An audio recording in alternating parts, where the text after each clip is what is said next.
دلوقتي انا بصور فيديو تمام. ازاي نسجل في منصة اكسبرت اوبشن. تمام. المنصة دي عشان لو عايز تكسب من خلالها، تكسب فلوس، تكسب وانت قاعد في البيت، وانت قاعد على البحر، وانت قاعد في اي مكان، تقدر تطلع ارباح من خلال المنصة دي. المنصة دي يا جماعة ممتازة جدا، ونقدر نربح من خلالها بمجرد استراتيجيات بسيطة جدا، مش محتاجة مجهود، مش محتاجة تعب. كل اللي انت محتاجه بس ان انت تتعلم صح. كل اللي انت محتاجه ان انت تتعلم صح. عشان كده لازم تسجل في رابط التليجرام اللي موجود تحت في اللينكات تحت في القناة عندك في الفيديو اللي ظاهر لك ده، هتلاقي في الديسكريبشن رابط التليجرام معلمك فيه كل حاجة، الاستراتيجيات وازاي تسجل وازاي تعمل كل حاجة. والفيديو ده انا هشرح لك ازاي تسجل في المنصة. تمام.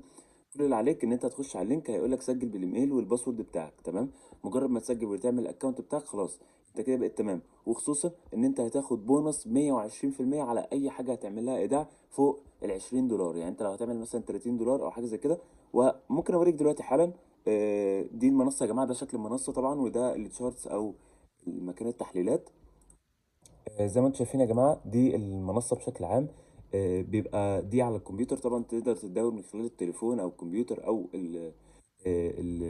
الايباد او اللابتوب، ايا يكن المكان. بصوا يا جماعه، المنصه موفره طبعا، ده التحديث الجديد، موفره كل طرق الدفع المصريه، السعوديه، اي حاجه على حسب البلد اللي انت فيها. بتقوم عامل تشينج من هنا كده، زي ما انت شايف، تغير الدوله بتاعتك توديها على الدوله بتاعتك اللي انت فيها. نفترض احنا عشان من مصر، يعني انا من مصر، تمام، فدي المحافظ اللي احنا بنستخدمها. عندك فوري، تقدر تعمل ايداع من فوري. عندك باينانس، ده لاي حد اصلا في العالم.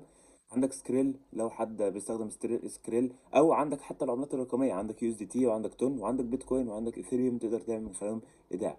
نقول مثلا انا هعمل ايداع في عندك موبايل والتس اللي هي زي فودافون كاش واورنج كاش وهكذا.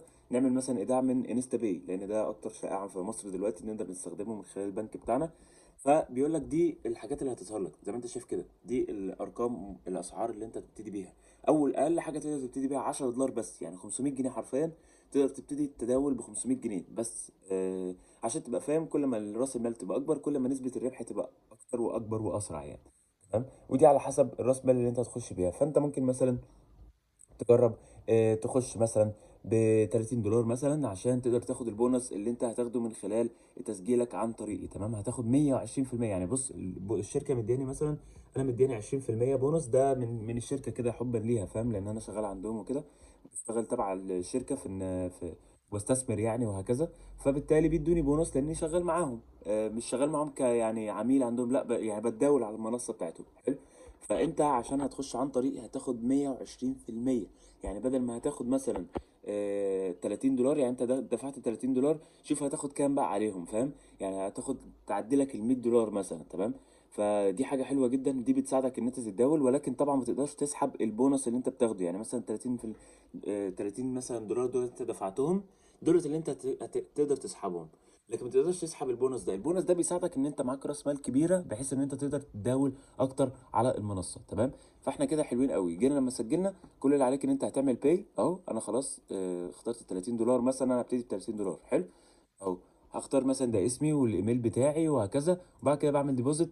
تمام. اهو بقول له الكلمه دي بروسيسد تو بيمنت. تمام. بعد ما ادوس على الكلمه دي يا جماعه، انا كده بيوديني على مكان الدفع، يديني رقم احول من عليه، وبالظبط ربع ساعة الفلوس بتكون وصلت على الحساب بتاعي. مجرد ما الفلوس توصل في الحساب الحقيقي، ولكن في فلوس عندي في الحساب الحقيقي، فأنا مش عايز بصراحة إن أنا أظهرها. وده يا جماعة الحساب التجريبي، ده الحساب التجريبي. تمام. بحيث إن أنت تقدر تختار تتعلم من خلاله. طبعا أنا مش بقول لك أول ما تخش المنصة تدفع على طول، لا طبعا، لا طبعا. خش في قناة التليجرام عندي، اتعلم كل حاجة كلمه بكلمه. انا بص، انا جايب من الخلاصه، يعني انا مش لسه هقول لك ده بيعمل ايه وده بيعمل ايه، لا، انا جايب لك الخلاصه انت هتعمل ايه. فاهم؟ مش لسه هديك كورس انا، لا، انا عارفين بعلمك ازاي تكسب فلوس على طول. فاهم؟ بعلمك ازاي السوق بيمشي، بعلمك كل حاجه في خلال المنصه دي. تمام. المنصه دي يا جماعه، اقسم بالله تقدر تربحك وانت قاعد في البيت. يعني انت قاعد في البيت، قاعد على السرير، بتكسب فلوس. واحد طالع عينه في الشغل 8 ساعات، بيحاول يعمل فلوس على اي حاجه يعني. ما بيكسب فلوس بالعافيه. اللي انت بتطلعه في 10 دقائق في يومك، او نص ساعه في يومك، هو بيطلعه في شهر كامل. فاهم؟ فاتعلموا، دي مصلحتكم يا جماعه. اكسب بالدولار زي ما انتم شايفين يا جماعه. ادي دي المنصه اهي قدامكم. تمام. دي منصه اكسبرت اوبشن. الرابط كل حاجه موجوده تحت في الديسكربشن. تمام. انا بجد دخلت بس الفيديو ده عشان افهمك تعمل ايداع ازاي بس. الشرح كله موجود تحت في التليجرام، وطبعًا لسه هانزّل لكم على اليوتيوب كل التفاصيل نفس اللي بانزّله على التليجرام، هينزل برضه على اليوتيوب ولكن دي في التليجرام، لأن التليجرام ده حرفيًا ده اللي بنشتغل عليه، وباعمل توصيات مجانية 100%، مش هتدفع ولا جنيه، توصيات 100%. ببلاش تمامًا لفترة قريبة، يعني استغل الفترة اللي أنا منزّلها مجانا، أنا مش حرفيًا ما باخدش أي فلوس على التوصيات، يعني أنا هاتداول وأنت من خلال التداول ده يعني حرفيًا هتمشي ورايا، يعني هاقول لك اشتري، اشتري، بيع، بيع، وهتكسب معايا الصفقة إن شاء الله، زي ما أنا باربح بالضبط أنت هتربح من ورايا، تمام، ودي حاجة كويسة جدًا، فعشان كده باقول لك ابتدي اتدرب من دلوقتي عشان لمّا تيجي تنزل التوصيات نلحق إيه، نلحق بعضينا، يعني تخش معايا التداول على طول عشان تكسب فلوس على طول أول بأول، تمام، وفي بونصات وجوايز كتير بانزّلها على التليجرام، عشان كده عايزك تتابع معايا في التليجرام وتشترك معايا في اليوتيوب، ولو أنت وصلت لحد هنا فشكرًا جدًا، أهم حاجة ما تنساش بس الاشتراك عشان يبقى كل حاجة واصلة لك لحد عندك، أي سؤال، أي مشكلة، أي حاجة ابعت لي في الكومنتات أو خش على التليجرام عرّفني كل حاجة هناك أو مشكلتك في إيه، وأتمنى إن الناس تفهم وتعرف مستقبلهم هييجي إزاي من خلال التداول. أي حد بيقول لك تداول نصب، تداول حرام، تداول مش عارف إيه، اقرا كويس عنه، أنا مش هاشرح لك حاجة عن دي، اقرا أنت كويس عنه وأنت هتفهم،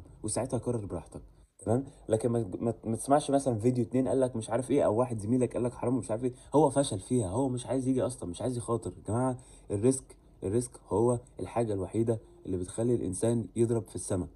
اللي بيخلّي الإنسان ينجح، ففكّر فيها كويس، ما تبقاش عامل زي الناس العادية اللي هي ما بتعملش أي حاجة، قاعدين كده وخلاص بينتقدوا من غير ما يجرّبوا، هو قاعد بيشتغل 8 ساعات في اليوم، مش بيحاول يطلّع قرش عشان ينجح بيه، ولكن مش هينجح كده، فأنت بتطلّع القرش اللي هو بيطلّعه ده في قعدة حرفيًا، يعني قُل يا عم أنت تعبت النهارده، قعدت ساعتين شغل طلّعت ضِعف اللي عمله مليون مرّة في الشهر، ففكّروا فيها يا جماعة. شوف الموضوع بييجي إزاي، فكّروا يا جماعة دلوقتي إحنا في عالم جديد، في تكنولوجيا حديثة، وصلنا للتداول، وصلنا لعملات رقمية، وصلنا لحاجات نقدر نكسب من خلالها، حتى في شغلانات كتير على النت دلوقتي تقدر تكسبك بعيدًا عن الوظائف العادية اللي خلاص بقت تقليدية، وشبه خلاص ما بقاش ليها لازمة مقارنة بالحاجات اللي قدامك دي، ومش أي حد بينجح، خلّيك 1% من الناس اللي بتكسب دي يا جماعة، ماشي؟ ركّز معايا، ويالّا أشوفكم الفيديو الجاي إن شاء الله.